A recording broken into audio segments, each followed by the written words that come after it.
გამარჯობათ. მოგესალმებით ძვირფასო რადიო მსმენელებო და ონლაინ მაყურებლებო. დღეს ჩვენი სტუმარი საქართველოს პარლამენტის წევრი ემზარ კვიციანია.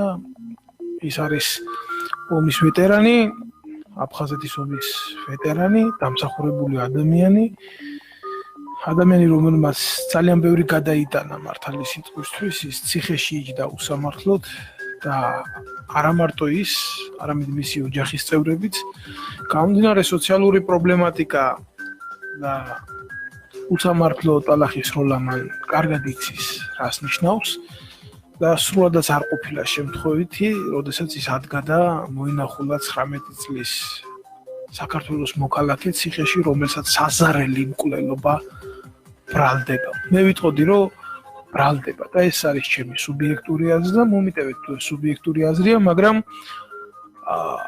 აბსოლუტურად ყველა ფაქტები ანიშნებს იმაზე, რომ ეს მკვლელობა არის გეოპოლიტიკური ხასიათის და ჩვენ გავიხსენოთ 90-იანებში მოკლული ვუდროფის საქმეც, რომელიც დააზანგავდა ამ ყველაფერს და არა თუ მარტო გავიხსენოთ, ისიც გავიხსენოთ, რომ პატივცემული სმიტების ოჯახი, რომლებიც ოფიციალურად იყვნენ ამერიკის დიპლომატიური კორპუსის წარმომადგენლები, გამოძევებული იქნენ აზერბაიჯანიდან, ხოლო მაიკლ სმიტის ძმა საერთოდ დაიკარგა აზერბაიჯანში. თავიდან ბოლომდე საქმე ძალიან ბუნდოვანია თქვა, ვერ ვიტყვი, ვინც ამას პროფესიული თვალით უყურებს, მისთვის ყველაფერი ცხადია, მაგრამ მაინც საქართველოში ყველაფერი სენსიტივებზე გადის და რადგან ეს ასე გადის, სამართალს გონია, რომ სენსიტივებით გავა ფონს.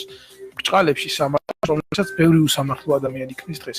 ბატონო ემზარე, კიდევ ერთხელ მოგესალმებით. გამარჯობათ, მივესალმები რადიო მსმენელს, მივესალმები სრულიად საქართველოს და რადიოს კიდევ უსურვებ, რომ კეთილი იყოს ჩემი ფეხი, პირველად ვარ ამ რადიოში.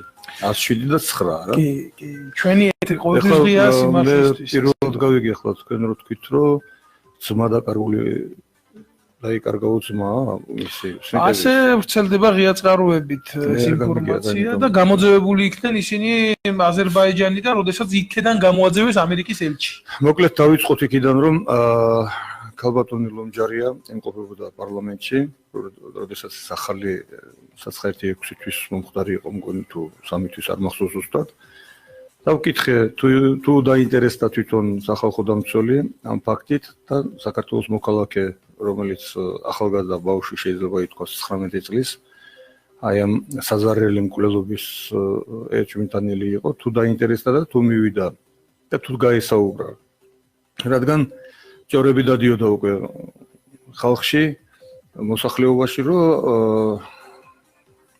ეჭვი ქონდა ხალხს, რომ მაგის ჩამდენი იყო.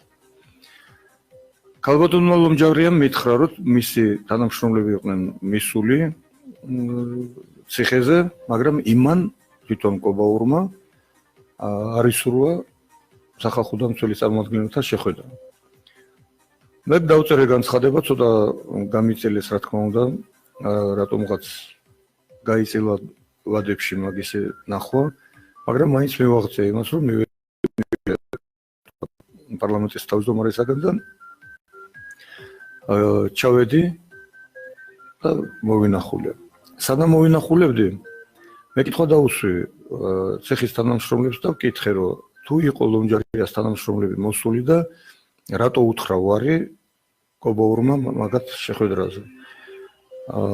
ცეხის თანამშრომლებმაც მითხრეს, რომ არანაირი მსგავსი ფაქტი არ ყოფილა, არავინ არ დაინტერესებული ამ ბავშვით და არც ყოფილა მაგენი მოსულები. მოვიდნენ გუშინ წინ და არაფერი პრობლემა შეხვდა და მოინახულეს უსმინესო მაგასო. ანუ ლომჯარიამ ან მას მოაწყვილეს, ან ლომჯარიამ მარტო მე არა, მთელი პარლამენტი მოგვატყულა. მე კითხვა დავსვი უბრალოდ. ეხლა მაგასთან დაკავშირებით, რომ გამოვიდა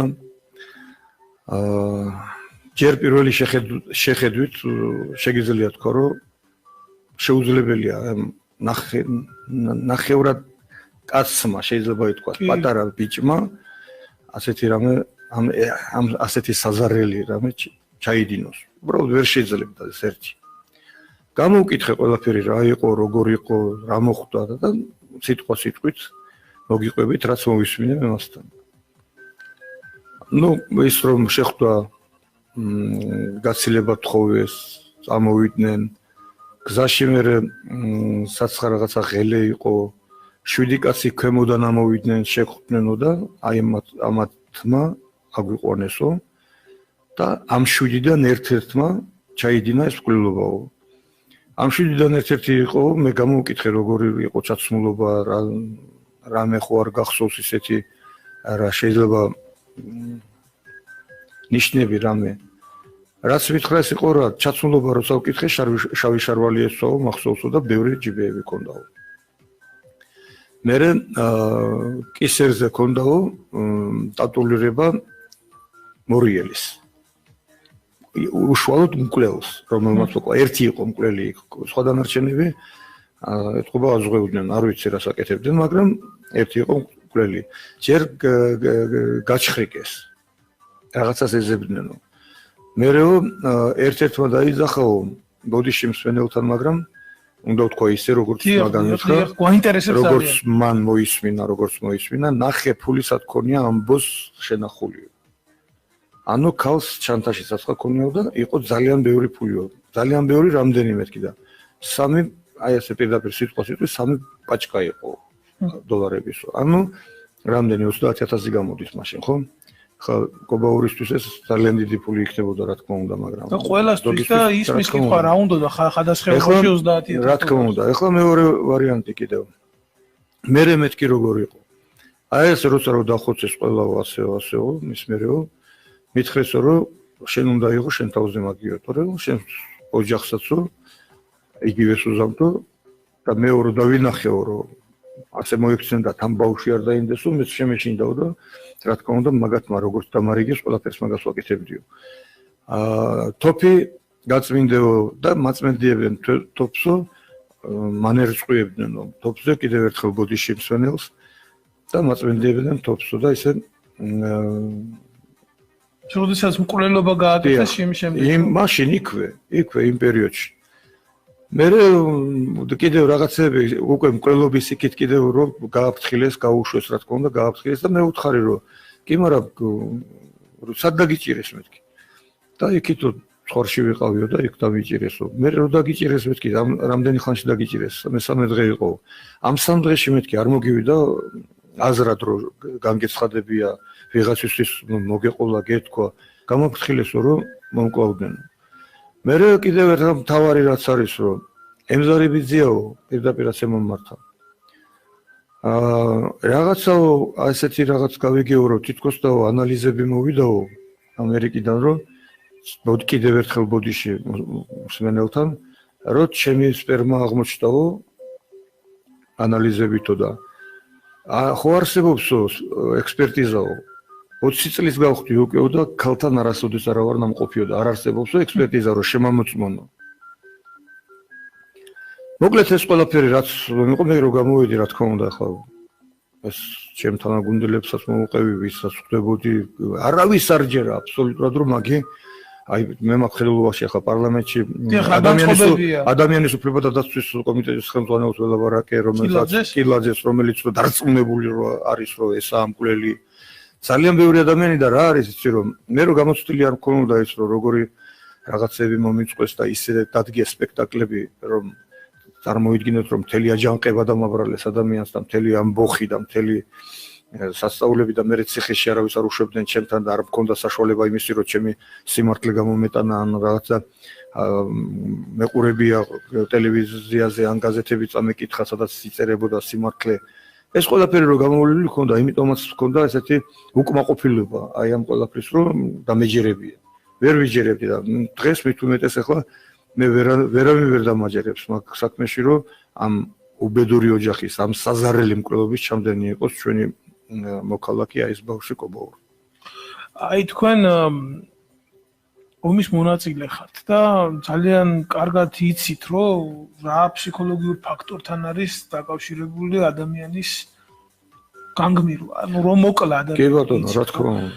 და ძალიან კარგად იცით რას ნიშნავს საბრძოლო იარაღი. ეხლა მე არ ველაპარაკები როგორც ემზარკვიციანს პარლამენტის წევრს. მე ველაპარაკები ემზარკვიციანს როგორც ომის მონაწილეს იმ რეგიონის ხელმძღვანელს, რომელიც მთელი ამ ხნის მანძილზე უნახავდით საქართველოს კოდორის ხეობას, მანამ სანამ არ მოხდა თქვენი იქიდან განრიდება და ღალატის ჩაბარება კოდორის ხეობის. ასე რომ თქვენ იყავით კონფლიქტის ზონის უმთავრესი მონაწილე, რომელიც იცავდა ქართულ ტერიტორიას და ქართულ ინტერესს, ამიტომ რომ სიკვდილი, გარდაცვალება და მათ შორის მრავალი იარაღის სახით ეს ჭრილობები თქვენთვის უცხო არ უნდა იყოს, ხო და მით უმეტეს ფსიქოლოგიური მომენტია. მე მინდა რომ მსმენელისთვის გამიმარტივდეს.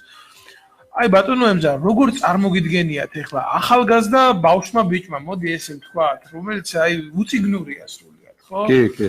მოახდინოს ფილთათოფიდან, ნუ აბა რა დავარქვა, სანადირო თოფიდან, რომელიც ტოვებს, აი როგორ თქვა, მუჭისხელა ნახროც ტოვებს, ჟაკანი ეს არ არის, ხო? საბრძოლო იარაღი, რომელიც ტყვის გულანას უსხვა იქნება, ხო?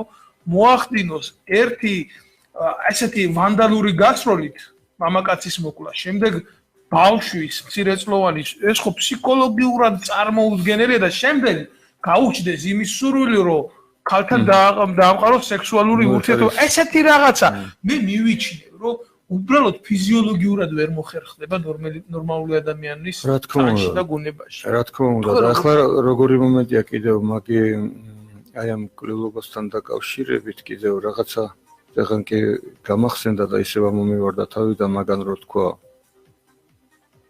ის თქვი უკვე რომ დატოლირება რო ქონდა ეს ვინც მკვლელობა ჩაიდინა იქცეოდა ძალიან ისე იმად რომ ცივსისხლიანად ძალიან ცივსისხლიანად იქცეოდა ხო გამახსენდა მე წაკითხული მაქვს მაგაზე არ მიკითხია სხვათა შორის წაკითხული მაქვს რომ მეცხვარეების ჩვენება რომ ბატკანს ვერ კლავდა ცხვარს ვერ კლავდა ეუნებოდა რომ მოკლით დაკლით ვერ დავკლავო თქვენ დაკალითო და მე გავატყავებო ანუ დაკულის ის პრობლემა ქონდა რომ ეცოდებოდა და დაკულს მე გავატყავებო და მოვხარშავო ხო ნუ ცოტა ისეთი მართლაც ძალიან ბუნდოვანი სიტუაცია მე კიდევ ერთხელ ბოდიში მინდა მოვიხადო მაგრამ ხო იყო აი ესეთი ინფორმაციაც გაჟღერებული რომ მამაკაცთანაც იყო მონახული თავისივე კი ბატონო არ მინდა გამეორდე ხო ისე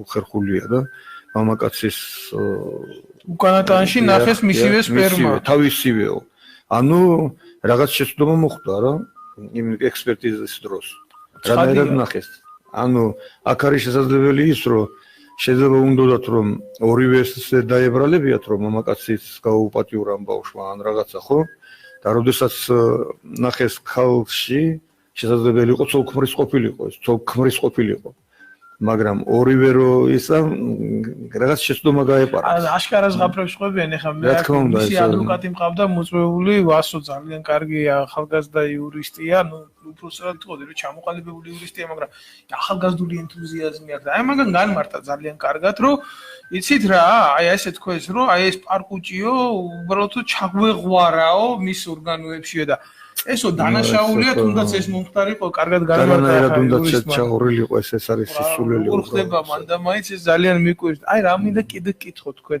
მე მოვიძიე ინფორმაცია თუ რას ნიშნავს აი თქვენი გადმოცემიდან რაც თქვენ ესაუბრეთ ხა ესეთი საშუალება ყველას არ აქვს თქვენ პარლამენტის წევრი ხართ და ერთადერთი პარლამენტის წევრი ხართ ვინც ადგა თავისი ნებით ამდენი იბრძოლა და შევიდა როცა ამხელა ბარიერად ხან ტყუილი ხან რა გეღობებოდეთ ხო მე მივესალმები ამას მე მოხარული ვარ ამითი რომ საზოგადოებას თქვენ აწვდით იმ ფაქტს რაზეც არავინ არ ლაპარაკობს და რაც არის დახურული ბევრისთვის და მე მოვიძიე ინფორმაცია თუ ვისეკეთა ეს ტატუირება და რა ხასიათის ტატუირება არის მორიელი ამას ძირითადად იკეთებდნენ რუსული ქვედანაყოფები, რომლებიც ბრძოლობდნენ ჩეჩნეთში და განსხვავება იყო თუ მორიელს ეგრეთ წოდებული ბრჭყალები ჰქონდა ქვევით, მაშინ მას ჰქონდა პერსონას, ვისაც ეს ეკეთა ტატუირება მონაწილეობა მიღებული უშუალოდ საბრძოლო მოქმედებებში, ხოლო თუ უბრალოდ ეკეთა და ეს ბრჭყალები ჰქონდა ზემოთ, მაშინ ეს ნიშნავდა იმას, რომ იქ იყო და საბრძოლო მოქმედებებში არ ჰქონდა მონაწილეობა მიღებული. ესეთი ტენდენციები რუსულ ჯარში არის და ამას ძიება ჭირდებოდა აი შარვალი, რომელსაც თქვენ ამბობთ, ჩვენ ძალიან კარგად ვიცით, რომ მრავალჯიბიანი შარვალი და ტაქტიკური შარვალი, სამხედრო შარვალი, ესეთი რაღაცეების გამოგონება 19 წლის ბიჭიდან ეს არ არის ის ზღაპარი, რომელსაც უციგნური კაცი გადაშლის და წაიკითხავს. ამაზე უნდა ყოფილიყო კვლევა, მაგრამ მე მიჩნდება ესეთი ობიექტური შეხედულება, რომელიც ძალიან შეიძლება ახლოს იყოს რეალობასთან. რას აკეთებდა ეს ხალხი პირველ რიგში ჩვენთან, ეს ამერიკელები, ან რას საქმიანობდა? მე მინდა ვკითხოთ თქვენ, როგორც უკვე პარლამენტის წევრს. დაგისვიათ ეს შეკითხვა, აი უშიშროების კომიტეტში თუ მობრძანდებიან ხოლმე, ანუ უშიშროების წარმომადგენლები ან თავდაცვის წარმომადგენლები, იმიტომ აქ საზღვრის კვეთის პრობლემაც არის უკვე, რადგან ისინი ტერიტორიაზე შემოსული იყვნენ. ცხადი, აი თუ გაგჩენიათ ამის სურვილი, რომ როგორ არ გამჩენია, მაგრამ მოსმენილი მაქვს, მაგის რომ ესენი იყვნენ ბიზნესმენები, რომლებიც დასახლდნენ აქა მარნეულში მგონი ხო? ხო და მე აი ხალხასხეობაში რომ უნდათ. დიპლომატიური კორპუსის წარმომადგენლები როგორ იყვნენ თუ ბიზნესმენები? ხო, ბიზნესმენები იყვნენ, ასე ხო იძახიან. დიახ. ნუ ფაქტი არის, რომ აქ არის რაღაცა ჩახლართულია სიტუაცია და ვფიქრობ, რომ ეს ბავშვი არის აბსოლუტურად სხვადასხვა რა მითხრა. ზეო მზარიბიძეო, აქ ბევრად უკეთესად ვარ, ვიდრე ბავშვი ვიყავი. ბრავო. საცუდაობა ბავშვია ვიყავი. თუ შეიძლება დაგვიმეორეთ კიდევ ერთხელ, რომ აქ უკეთესად ვგრძნობ თავს, ვიდრე სხვაში ვიყავი. ანუ ციხეში გულს. რა თქმა უნდა, ხო. თუ შეიძლება ბატონო ემზარ თქვენის ნებართვით, მე მინდა მიმართო ახლა პარლამენტის თავმჯდომარეს, პრემიერ-მინისტრს, აბსოლუტურად ყველას. თქვენ აი წარმოგიდგენიათ, რა დონემდე მიიყვანეთ საზოგადოება, ახალგაზრდა კაცი, რომელსაც უსაზარლეს დალაშაულს ედავებიან, ის კმაყოფილია მისი ბედით, რომ თქვენ მას ციხეში მიეცით ბინა, აჭმევთ, ასმევთ, მაინც სად მონახეთ ეგეთი გაჭირვებული საქართველოს მოქალაქე, ვინ გირჩევთ ასეთ ლეგენდებს. აი როგორ მიიჩნევთ თქვენ, როდესაც ხელისუფლებები იცვლებიან, მარადიული არავინ არ აეკია, ხეოფსის პირამიდები დაიგნენ ეგვიპტეში.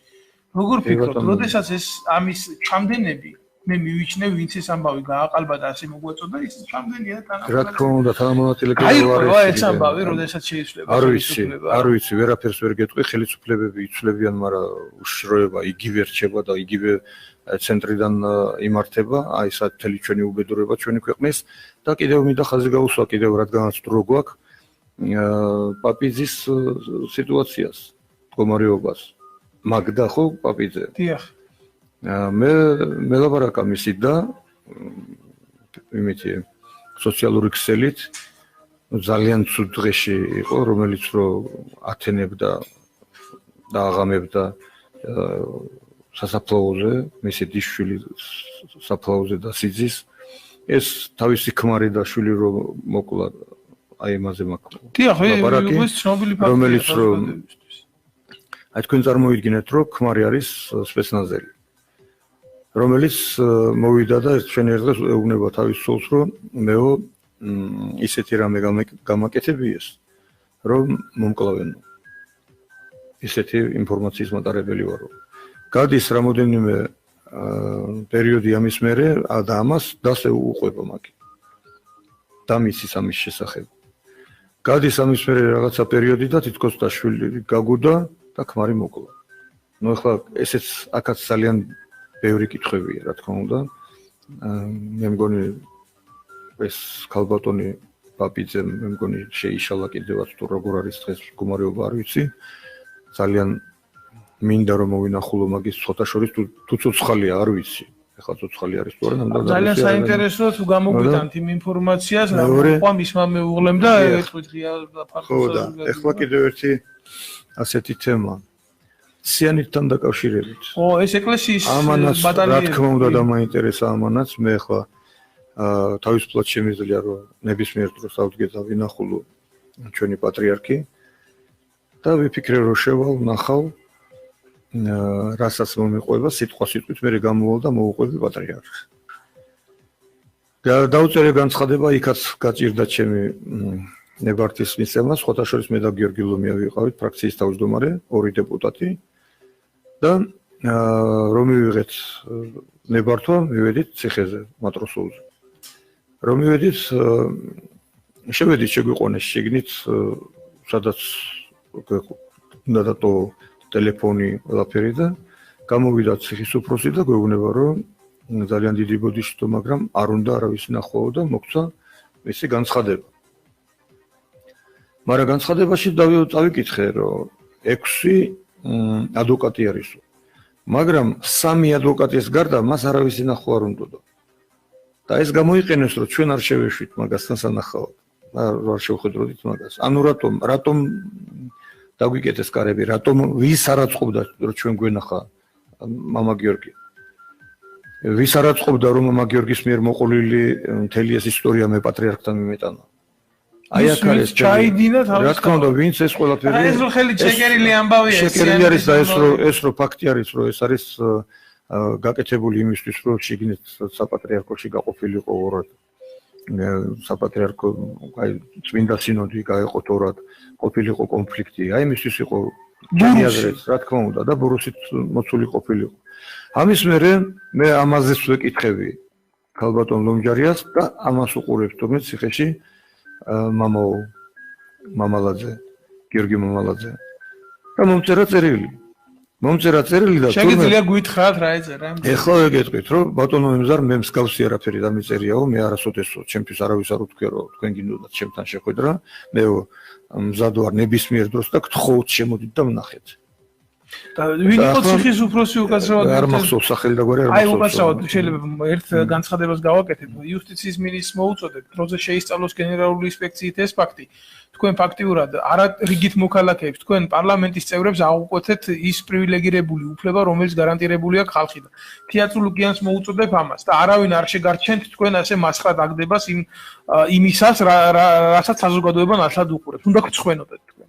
ამის მერე როგორი ის არის უბრალოდ რომ წერს რას მე როცა ვნახე ტელევიზიით თქვენი გამოსვლა და თქვენი შეკითხვა რომ დაუსვითო სახალხო დამცველს წერილობით მიუმართეო დირექციას და დირექციამ წერილობით უპასუხა და ის წერილის გამომიგზავნა ანუ დირექციამ უპასუხა რომ კვიციანს და ლომიას არ ქონდათ ნებართვა აღებული თავმჯდომარიდან. ამ დროს თავმჯდომარის ნებართვით ვიყავით მისულები. რომელი თავმჯდომარიდან? იმისი პარლამენტის თავმჯდომარიდან. ჩვენ პარლამენტის თავმჯდომარის ნებართვა გვჭირდება. აი ასეთი უკუღმართ ცხოვრებაში. ნუ არა, ეს ფაქტია. რატომ უნდა მჭირდებოდეს? აი შეხედეთ, რატომ უნდა ჭირდებოდეს დეპუტატს, რომელსაც სხვათა შორის პატიმრებიც აძლევენ გარკვეული რაღაც მუხლებით გასამართლებული პატიმრებიც აძლევენ ხმას რატომ არ უნდა მქონდეს უფლება რომ ერთჩვენერ დღეს მომივიდა წერილი ითხოვს დახმარებას უკანონობა ხდება მის მიმართ და ავდგე და შევიდე და მოვინახულო მოულოდნელად. რას აპირებთ ამ ფაქტთან დაკავშირებით რო რა უნდა გავაკეთო? მოთხოვნას აპირებთ? მოთხოვნა რამოდენიმეჯერ დავაყენე მოთხოვნა რამოდენიმეჯერ ეს ოთხშაბათობით იყო მაშინ განცხადებების დღე გამოვდიოდი და ვეუბნებოდი რომ მოგვეცით საშუალება ეხლაც დღესაც რამდენი ადამიანი ითხოვს ჩემთან შეხვედრას და ვერ მივდივარ. იმიტომ რომ ხომ დავწერ განცხადებას არა თავმჯდომარის სახელზე სანამ თავმჯდომარე მოაწერს ხელს და მივიღებ პასუხს აგვიანებს ამ დროს პასუხი რომ მომივა უკვე მე არ მაქვს დრო და ვერანაირად ვერ ვახვედრებ იმას რომ მივიდე და მოვინახულო ადამიანი რომელიც ითხოვს სამართლებრივი უფლება და თავმჯდომარის გადაწყვეტილება გასაგებია მაგრამ მე სხვა დატვირთვა მაქვს მე უკვე მე რო დავწერე რომ პარასკევს მინდა შევხვდე ხო პარასკევს არ მომივიდა ნებართვა მომივიდა ორ შაბათისთვის ან სამ შაბათის რომელიც ბიუროკრატიული იმაში არის ძალიან ცუდი რეგლამენტი არის ძალიან თქვენ ამბობთ რომ ამას სპეციალურად აკეთებენ რომ ეს არის სპეციალურად გაკეთებული რა თქმა უნდა იმის გამო რომ ციხეებში რა ხდება ეს გარეთ არ გამოსულიყო ვფიქრობ ეს ახალგაზრდა რეფორმატორები ეგრეთ წოდებული შევარდნაძის დროს რომ იყვნენ იმათი გაკეთებული არის ეს რეგლამენტი რა თქმა უნდა და იმათი რეგლამენტი არის ის რომ მე რაც მოხდა ციხეებში გახსოვთ თუ არავის არ შეეძლო შესვლა და მონახულება ხალხის ამიტომ წინასწარ თუნდაც ის მე კიდევ ერთხელ გავიმეორებ რომ რეპრესიები რომელიც ჩაატარეს სააკაშვილის პერიოდში ამ რეპრესიების და ქონების ჩამორთმევამდე მოსახლეობის ქართველების მხედველობაში თუ მხოლოდ ქართველებს არ თუნდენ ქონებას წინასწარ მიიღეს საქართველოს სამოქალაქო საპროცესო კოდექსის 426-ე მუხლი პირველი და მეოთხე ნაწილი რომელიც დღეს ბლოკავს ქონების უკან დაბრუნებას და მე შევიტანე ხოლმე კანონ პროექტი შეტანილი მაქვს და გაჩერებულია განხილვაზე აღარ გამოდის აი თქვენ როგორ ფიქრობთ აი დაუბრუნდები მაინც უმთავრეს საკითხს ვინ არის ამ ყველაფრის ავტორი? აი მაგალითად თქვენ ახსენეთ ჩვენ ვისაუბრეთ სამ მკვლელობაზე, რომელიც თითქმის ერთი ხელწერაა. ორი მკვლელობა და ერთი მკვლელობის მცდელობა. სადაც ესე იგი თითქოს და დემოკრატიულ სახელმწიფოში ვცხოვრობთ, მაგრამ პარლამენტის წევრს, ომის მონაწილეს პოლიტიკური პატიმარი იყავით ხო ამ ქვეყანაში და როგორ გავიგოთ ეს არა გაქვთ იმის უფლება კონსტიტუციით მინიჭებული ამბავი გაატაროთ. აი როგორ ფიქრობთ თქვენ რა შეცვლის ამ ყველაფერს? აი შეხედეთ როგორი სიტუაცია. ხელწერაზე გეკითხებით, ეს ერთი ხელწერა არის. ერთი ხელწერა არის. ერთი ხელწერა არის და გეტყვით ახლა აი ისინი დევნილები ჩვენი შეიჭრნენ დირსის კორპუსებში. დირსის მიერ აშენებულ კორპუსებში. მივედი და მოვითხოვე ხალხთან შეხვედრა. ანუ შევა და ვნახავ რა მდგომარეობაში არის ხალხი. არ შემიშვეს. ამ დროს არანაირი უფლება არ აქვს, რომ პარლამენტარი არ შეუშვან. არ შემიშვეს, ეს არის ყველაფერი უმრავლესობიდან მოდის, ეს ყველაფერი ხელისუფლებიდან მოდის ყველაფერი. ეხლა რომ თავმჯდომარე რომ იდგეს თავის დონეზე, თავმჯდომარემ ამის გამო უნდა მოთხოვოს პასუხი. და უნდა დაიბაროს შინაგან საქმეთა მინისტრი, რომ რატომ არ შეუშვეს პარლამენტარი ხალხთან. მაგრამ არა გვაქვს სახელმწიფო, არ არის ეს სახელმწიფო, სადაც რომ თვითონ ხელისუფლება მართავს ამ სიტუაციებს. იმართება ჩვენი ქვეყანა რამდენჯერ მაქვს ნათქვამი, რომ ჩვენი ქვეყანა იმართება უცხო ქვეყნების სპეცსამსახურების მიერ. და ამიტომაც არის, რომ უცხო ქვეყნის სპეცსამსახურებს არ რაწყობთ, რომ ეროვნული ხალხი, პატრიოტი ხალხი თავისუფლად მოძრაობდეს და თავისუფლად შეეძლოთ მონახულება ციხეში პატიმრების, მონახულება გაჭირებული ხალხის და ამისი მერე რა თქმა უნდა სააშკაროზე გამოტანა. აი ეს არის მეტი კი არაფერი, შეზღუდული ვარ, ჩვენ არა ვართ თავისუფალი ქვეყანა, არანაირი დამოუკიდებელი ქვეყანა ჩვენ არა ვართ. აი იმიტომ ხდება ეს ყველაფერი და წეგან რომ ეს მკვლელობებთან დაკავშირებით. რომელი მკვლელობა იყო, რომელიც რო 5 წუთში არ გახსნეს. სადაც არ ერია სპეცსამსახურები. მაგრამ რომელი მკვლელობა არის, რომ სპეცსამსახურებმა ჩაიდინეს და მე გავიდა 30 წელიწადი თუ რამდენი წელიწადი და რომელიმე გახსნილი იყო. რატომ არ არის გამოძიებული ჩვენი პირველი პრეზიდენტის მკვლელობა? იმიტომ რომ სპეცსამსახურები იყვნენ ჩარეული. რა თქმა უნდა, უცხოური სპეცსამსახურები მათ შორის.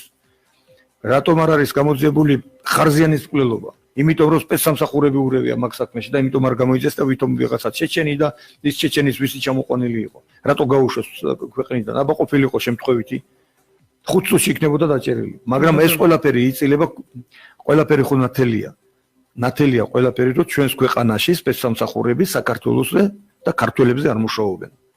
შეიძლება იყოს იქ რაღაცა ჯგუფი, რომელსაც გულით კივათ ამასთან დაკავშირებით, იყვნენ ეროვნულები, მაგრამ ვერაფერს ვერ აკეთებენ. ვერ აკეთებენ, იმიტომ რომ ძალაუფლება იმათ ხელშია. ბატონო ემზარ, უნდა განგიცხადოთ, რომ ამას წინათ ადგილს არ დავასახელებ.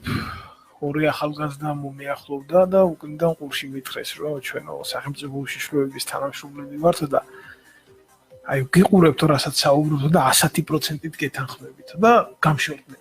წავიდეთ. რა თქმა უნდა არ გამოვყევით, არ დავინტერესდი, მაგრამ ფაქტი ერთია რა. თქვენ ახლა პარლამენტის წევრი ხართ, თავდაცვის მინისტრს უსმენდით პარლამენტში შეკითხვების დაუსვით მას და მე მინდა რომ ექსკლუზიურად მოგაწოდოთ თქვენ ახლა მე ვიცი ეს თქვენი სტილი არ არის და თქვენ ტრადიციული მორალის ადამიანი ხართ, მაგრამ ჩვენ ხო გვინდა რომ დემოკრატიული საზოგადოება ვაშენოთ. მართლა ხო გვინდა ეს? მე რა რომ ეს ასე არა. აი მაგალითად მე მიმაჩნია პირადად რომ ქვეყნის თავდაცვას, უსაფრთხოებას და უშიშროებას, ასევე შინაგან მიმართულებას არ ღვევს, როდესაც ეგრეთ წოდებული კლასიკური ნეპოტიზმი და ტანდემური ნეპოტიზმი. ეს დაახლოებით ისეთი რაღაცაა, რომ ტანკს ესროლო ტანდემური ჭურვი, რომელიც გახვრიტავს ჯავშან, შიგნით შეიტანს საბრძოლო მასალას და გასკდება და ააფეთქებს. ესია სახელმწიფოს. როდესაც თქვენი კოლეგის თავდაცვის და უშიშროების კომიტეტის თავმჯდომარის შვილი უშიშროებაში მუშაობს ყველანაირი გამოცდილების გარეშე. როდესაც ლელა ჩიქოვანიშვილი, რომელსაც თქვენ პარლამენტში უსმენდით, მუშაობს უშიშროებაში. როდესაც ესეთი როგორ გითხრათ, რა ჯარმოუხდელი საზოგადოება მიდიან და თითქოს ზრუნავენ ქვეყნის უსაფრთხოებაზე და სინამდვილეში იღებენ იქ ხელფასებს. თავისთავად იბადება განს და ვინ მართავს ამ უწყებას. ყველა ესეთი ხო არ არის არაპროფესიონალი. ვიღაცა არის პროფესიონალი, რომელიც მოქმედებს საზოგადოების და ერის ინტერესების წინააღმდეგ. ხო, მაგრამ ახლა მე არ მგონია რომ ეს მთელი ჩვენი უშიშროების პრობლემა ამაზე იდგეს ახლა ამ ორი ადამიანის თანამშრომლობაზე. არა, ორზე არა, ესეთი ძალიან ბევრია. პრობლემა არის ის, რომ თუნდაც საკუთარი შვილები ყავდეთ იქაც უყველას, ხელისუფლებას თავარია რომ ისინი იყვნენ მომართული ეროვნულად. თავარია ისინი თავის საკუთარ ქვეყანაზე ზრუნავდნენ და არა სხვაზე, ისე როგორც რომ ხდება ხოლმე პარლამენტში უცხოეთიდან შემოსული კანონ პროექტები გადმოთარგმნილი ლიცინით გადიან, შეიძლება ითქვას ასე. და ჩვენი ქართული ეროვნული ხალხისაგან შეკვეთილი კანონ პროექტები აგერ ახლა გუშინ ნახეთ რომ 26 კაცმა მისცა, თურმე 27 იყო, მაგრამ ერთმა უარი განაცხადა.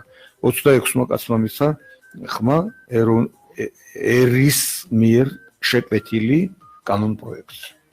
აი ეს რას ნიშნავს? ეს ნიშნავს იმას, რომ უცხოეთიდან იმართება პარლამენტი. ეს ნიშნავს რომ ღალატია. ეს არის მთელი უბედურება. ხომ შეიძლება რომ უცხოელებთან, უცხო ქვეყნებთან, მეგობარ ქვეყნებთან იმეგობრო და აკეთო შენი ქვეყნის საქმე. და არა მათი საქმე, შენი ქვეყნის საქმე აკეთო. ასე იყო რუსეთის დროსაც, როცა რუსეთი გვაჯდა თავზე, ასე არის დღესაც და გამოსავალი ვერანაირად ვერ გვიპოვია. ვიყავით რუსეთის ქვეშ, ახლა ვძრებით ვიღაცის ქვეშ კიდევ და შემძრალი ვართ უკვე გამოძრომა არ ვიცი როდის მოხდება და მაპატიეთ ამ სიტყვების გულისთვის, მაგრამ მართლაც უბედურ დღეში ვართ. მახსოვს მე გოდორის ხეობის პერიოდში გუბერნატორი ვიყავი და ყოველთვის ხალხს უსვამდი რომ ჩვენ გვჭირდება შვეიცარიული მოდელი. როგორც შვეიცარია არის, შვეიცარიული მოდელი გვჭირდება რომ გოდორის ხეობაში ყველას იარაღი ქონდა თავის ოჯახში. აბსოლუტურად. განგაშის შემთხვევაში 2 საათში უკვე მთელი ყველა თუ კი ვინმე იყო შეარაღებული ვიკრიბებოდით თავის ადგილას. თავდაცვის უნარიანობა იყო ძალიან მაღალი. მიუხედავად იმისა, რომ ვიყავით ძალიან ცოტანი. აბა გააკეთე შენ ახლა საქართველოში იგივე სისტემა, რაც რომ შვეიცარიული მოდელით. აი თავდაცვითი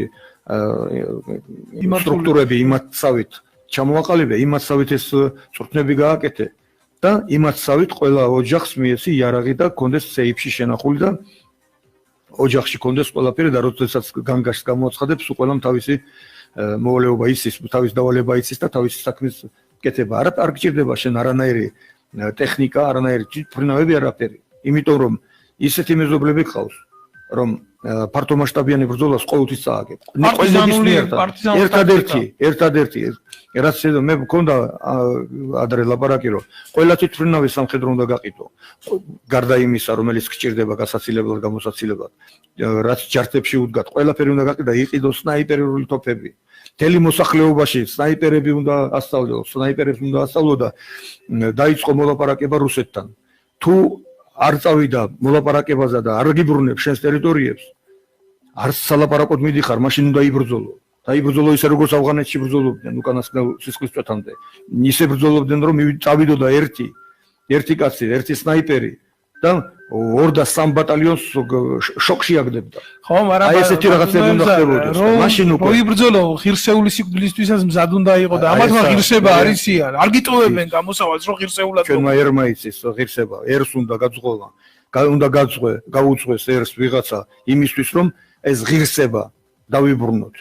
აი ამიტომ არის ვერ იბრძოლები ღირსეულად, როცა უმაღლეს მთავარსარდალი გამყიდველი ყავს. უმაღლეს მთავარსარდალმა ყველა მეომარი, ყველა ნამდვილი მებრძოლი გაუშვა სახლებში და მოიყვანა იქ ისეთი ადამიანები, რომლებიც შეასრულებდნენ მის ბრძანებას. რატომ იყო რომ კოდორის ხეობა ჯერ გუბერნია ჯერ ბატალიონიც გააუქმეს, მიმართულება გააუქმეს, იმის მაგივრად რომ მე არ მოგწონ ვარ დანიშნეს სხვა, მაგრამ ნუ გააუქმებ. გუბერნია გააუქმეს, ვეუბნები რომ ნუ გააუქმებ გუბერნიას და აფხაზეთის ავტონომიური რესპუბლიკის მინისტრთა საბჭოს დაუქვემდებარეს. ანუ რას ნიშნავდა? მე ვეუბნებოდი, ადგილობრივი მოსახლე აირჩიეთ, ვინც გინდა თქვენ, ის არ დათმობს კოდორის ხეობას და თქვენ ახლა აბარებთ კოდორის ხეობას იმ ხალხს, რომლებმაც გაგრაც ჩააბარეს, ტოჩამჭირეთ ჩააბარეს, სოხუმით ჩააბარეს და წამოვიდნენ იქიდან, ერთი პარტიზანული ტყვი არ გაუსვრიათ. და ისინი იოლად მისცემენ იმასაც. ბატონო ემჟარ, მე როცა ვახსენე აქ თქვენი კოლეგის შვილები, თქვენ შეიძლება კი მე მესმის თქვენი მორალი, მე ეს იმიტომ კი არ ვახსენე. მე ვახსენე საზოგადო უმაღლესი მორალი. დამიტოვებ არჩევანს არ მინდა მაგაზე. არა, თქვენ არჩევანი როგორ შეიძლება გქონდეთ, როცა მხოლოდ და მხოლოდ თქვენ გეყოთ იმის ვალდებულება, რომ ამდღარიყავით და თქვენი შვილის ტოლა ადამიანი გენახათ ციხეში და არც ერთ მათგან სურვილი არ გაუჩნდა ამდღარიყო და ის ბიჭი გაჭირვებაში ენახა. როცა ხარ პარლამენტის წევრი, როცა მხოლოდ შენ შვილებზე ზრუნავ, როცა სახელმწიფოს ანგრევ და როცა უყურებ და იცი სინამდვილე რა არის და არ ემსახურები სიმართლეს, ჩემთვის ესაა მიუღებელი და როგორ მორალზე ლაპარაკობთ ნებისმიერი თქვენგანი თუ თქვენ ამ პრინციპებს შინაგანად არ იცავთ და რა ეროვნულ ღირსებაზეა საუბარი. აი მე მაგალითად ახლა მიტომ მიველდება თქვენთან საუბარი, რომ ოფიცერი ხართ და პოლკოვნიკი კაცი ხართ, ნაუმარი ადამიანი ხართ და ყველაფრის მიღმა ჩვენ მაინც სამხედროები ვართ და ეს თემა იოლდება ჩვენში სასაუბროთ, მაგრამ იცით რა არის? როცა თავდაცვის მინისტრი უზარმაზარ სასახლეებს იშენებს, როცა არის კიდე იქ თქვენი ბევრი კოლეგები და 1-2 სიტყვის თქვენი, აი მე ვიცი რომ თქვენ საერთოდ ადექით და წამოდით თავდაცვის და უშიშროების კომიტეტიდან და კრიტიკა უკაცრავად და ეპაზორებად, როცა ჯარში მეჩეთები გახსნეს და კაცი შვილმა ხმა არა იყო თავისთავად ამაზე, როცა ერი შიგნიდან გაფილტრულია ეროვნული ღირებულებები და რომელ ეროვნულ ღირსებაზე და თავდაცვის უნარიანობა. ნუ მან ახლა მაშინ მახსოვს მე რომ როგორ გააყალბეს არჩევნებიც საგარეჯოს არჩევნები 2000 ჯარიდან გააყალბეს ყველა სახსოვს დავით თევზაძის პოსტი. სამარცხენო თემა იყო აბსოლუტურად. ძალიან ცუდია რომ არჩევნებში ჯარი ერევა გაყალბებით. ესაც ცუდი თორე ისე როგორ უნდა ერეოდეს, უნდა მისცეს. ეს გააკეთა თინახი და შერმა ყველას უნდა გვახსოვდეს. მე კიდევ ერთი რაღაცა მინდა რომ იმასთან დაკავშირებით რო თქვით ეხლა რომ ჩემს გარდა არავის არ მოუნდა მონახულება. შენ რო იცოდე რომ იმიტომაც არ მოუნდათ მონახულება რომ ზედმეტად ჯერათ ჩვენი სპეცსამსახურებისა და ძალოვანი სტრუქტურების ჯერათ თუ ეშინიათ. ნუ ეს არ ვიცი, შეიძლება ეშინიათ, შეიძლება ჯერათ. არიან ადამიანები, რომლებიც რომ ეხლა ფაქტია რომ არჩევნები არ ტარდება ჩვენს ქვეყანაში სამართლიანად და იმიტომაც არის რომ სუსი უწერს რა ქვია მაგას პროცენტებს და ამიტომ სუსი რასაც ეწყვის იმას აკეთებენ, ხო სია. და როდესაც ხალხის მიერ იქნება არჩეული და ხალხის მიერ იქნება შემდეგ არჩევნებზე არჩეული, იცის რომ ხალხმა უნდა მისცეს ხმა და ამით მოვა ხელისუფლებაში, ის უკვე ხალხს მოусმენს, ხალხს დაუჯერებს და არასურს. აი ამიტომ ვითხოვ ჩვენ და ჩვენი გუნდი რომ არჩევნები, საარჩევნო გარემო უნდა შეიცვალოს აუცილებლად და საარჩევნო გარემო უნდა გამოსწორდეს იმისთვის რომ საქართველოში ცხოვრებაც გამოსწორდეს. მე ძალიან დიდი მადლობა უნდა მოგიხადოთ თქვენ რომ ესე მოგზავნით აგვესწარით ჩვენი ეთერი თქვენთვის ყოველთვის ღია შეიძლება ითქვას ეს გადაცემა ემსახურება თავდაცვის და უსაფრთხოების საკითხებს ხშირად ვქადაგებთ აქედან ამ დახურულ ფორმატს იმიტომ დღეს ამაზე არავინ არ ლაპარაკობს საზოგადოებრივ მაუწყებელში საერთოდ დუმილია ხო უკაცრავად ერთი ის მინდა გავაკეთო მე წეღან გუშინ არ მქონდა საშუალება რომ მომესმინა თავდაცვის მინისტრისთვის პასუხები რომ იმეღო მე კითხვები და უსვი ბატონ მინისტრს და დღეს ჩქარჩქარა გადავახვიე და ერთი მომენტი დავიჭირე რომ ანუ პასუხებს გავცემ იმათ ვინც დარბაზში ზისო და ბატონ მინისტრს მინდა აქედან უთხრა რომ დარბაზში როცა არ ვზივარ და ვინც იქ არის და ის იმას არ ნიშნავს რომ საერთოდ დატოვეს პარლამენტი და წავიდნენ ისინი ზიან ტელევიზორებთან და გისმენენ და ამიტომ ყოველთვის ერთ-ერთი რომც არ ისდნენ და არ გისმენენ ეს ხალხს აინტერესებს ეს მე დაგისვით კითხვები იმიტომ რომ თქვენ მიმართ კრიტიკულად განწყობილი არასამთავრობოების კითხვები დაგისვით თქვენ უნდა გაგეცათ პასუხი მაგ კითხვებზე და ეს დანარჩენ მოქალაქეებსაც აინტერესებთ და ამიტომ ვფიქრობ რომ ცდარი იყო ეს აზრი რომ დარბაზში ვინც ის იმათ მარტო გავცემ პასუხსო. ამიტომ ჯერ ერთი დარბაზში არის ძალიან ცუდი აკუსტიკა და ამიტომ ხშირად მივდივარ კაბინეტში და ტელევიზორში ისმის ძალიან კარგად. და ხშირად ასე ხდება ხოლმე მიუხედავად ესა სამწუხაროდ მე გუშინ რაღაცა ისეთი შეხვედრა მქონდა უნდა გავსულიყავი აუცილებლად და ვიფიქრე გადავახვევ მე დღეს გადავახვიე ნელ-ნელა უბრალოდ დროში ვერ ჩავეტია ალბათ მაინც ვიტოვები მეც რომ გამეცით პასუხი ჩემ კითხვებზე მაგრამ რო წავალ ახლა გაუცილებლად კიდევ არა ეჭვმეპარება რომ მე მგონი პასუხის გარეშე დამტოვეთ. აი მე შემიძლია მის მაგივრად ვერ გიპასუხებთ მაგრამ ზოგადად გითხრათ რომ როცა ადამიანს საპასუხო არაფერი არ აქვს მაშინ დუმილი თანხმობის ნიშანია და მე ახლა ბატონო ემზარ ჩემთვის არასამთავრობო ორგანიზაციის ხელმძღვანელობა თვითმიზანი კი არ იყო ესა დემოკრატიული ბრძოლის ერთადერთი გზაა თორე სხვა ბრძოლა ჩვენ უკეთესად გვეხერხება ცნობისთვის ისე ბატონო ლევან მე მესმის თქვენი ღირსებების შესახებ მაგრამ მაინც და მე ვიტყოდი ამას, რომ ახლა გადაცემას რომ დავამთავრებ, უნდა წავიდე შინაგან საქმეთა სამინისტროს ერთ-ერთ ქვედანაყოფში, ესაა პოლიციის განყოფილება, სადაც დაბარებული ვარ, ვინაიდან მთელი 3 საათის განმავლობაში დაგვყვებოდა მანქანა, ახორციელებდა ოპერატიულ თვალთვალს, ხოლო შემდეგ როცა ხვდებოდით თქვენ, გააჩერა მანქანამ და მიზანმიმართულად იქ მიდის, ამას თვითმხილველები, მოწმეები არიან რამდენიმე ადამიანები შეიარაღებული გამომეკიდა ზურგში. იმის შემდეგ, რაც ამ ადამიანს დაედევნა ჩემი ახლობლები, უკვე მან შეიცვალა მიმართულება და წავიდა.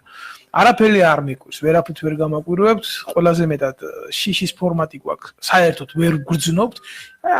არიან ადამიანები, ვინც ამ გრძნობას გადასცდა და მე მოგიწოდებთ კიდევ ერთხელ იზრუნეთ საკუთარ მოქალაქეებზე, ნუ გამოიყენებთ შეიარაღებულ ძალებს პოლიტიკური მიზნებისთვის, რაც არაერთხელ გაგიკეთებიათ და ამ ქვეყანაში ერთხელ და სამუდამოდ ხდება, რა იცით, აი როგორც ინფარქტი ხორციელდება, ეს არ ხდება გულის გახეთქვა უცებ.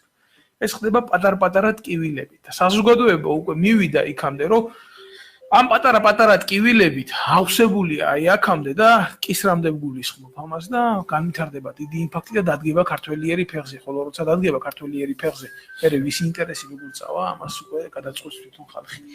კიდევ ერთხელ გმადლობთ, რომ მოგზაურობთ თქვენ და გაეცით ამ საზოგადოებრივი ინტერესი ანონსი კობაურთან დაკავშირებით და მადლობა რომ დაინტერესდით ჩვენი ახალგაზრდის ბედით, სხვათა შორის დედა ყავს მაგას მარტო 4 თუ 5 შვილი არიან და მართლაც ძალიან დიდი ცოდვა დაედება ჩვენს ქვეყანას, რომ მაგი არ იყოს ამის გამკეთებელი და ეს ციხეში იჯდეს. დედის ცოდვა დაედება და მე თვითონ აქედან საზოგადო პროტესტი არასდროს არ შეწყდება. გმადლობთ ყურადღებისთვის, გაიხარით.